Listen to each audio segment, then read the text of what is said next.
dalka miyaad ku nooshahay mise dibadda? haddii aad dalka ku nooshahay ma og tahay inaad ka nasiib badan tahay dadka dibadda ku nool marka la eego isticmaalka social media?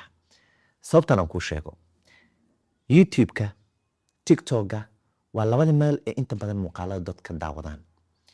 facebook ayaa soo saddexeeya, laakiin labada ayaa inta badan dadku jecel yihiin inay wax ka daawadaan. muuqaalada dhaadheer oo kale markaad youtube ka daawanayso ee aad dalka joogto wax xayeysiina ma arkaysid. guud ahaanba tiktok-ga iyo youtube-ka wax xayeysiin oo kuu soo galaya ma jiraan.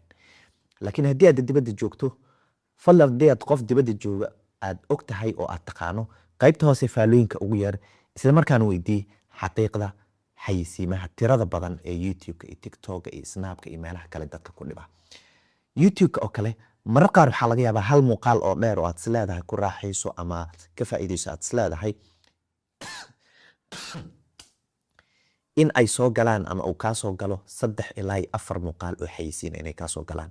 ilaa heer marar qaar waxaa lagu gaarsiinayaa lagu nacsiiyo inaad youtube wax ka daawato ama lagugu qasbo inaad lacag bixiso si xayeysiimaha lagaaga bixiyo oo youtube premium aad u furato.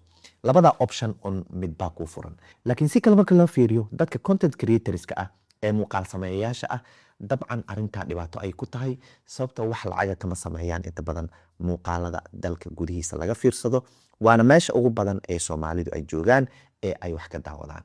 taa marka culays ay ku nagu tahay, laakiin si kale marka loo fiiriyo marka aad muuqaal ka daawanayso youtube-ka oo kale waad ku raaxaysanaysaa dalka marka aad joogto. muuqaalkan jacayl u reeb, nagu soo biir, sidoo kalena qaybta hoose faalooyinka qof dibadda jooga ku weydii xayeysiimaha youtube-ka maxay kugu sameeyaan dheh.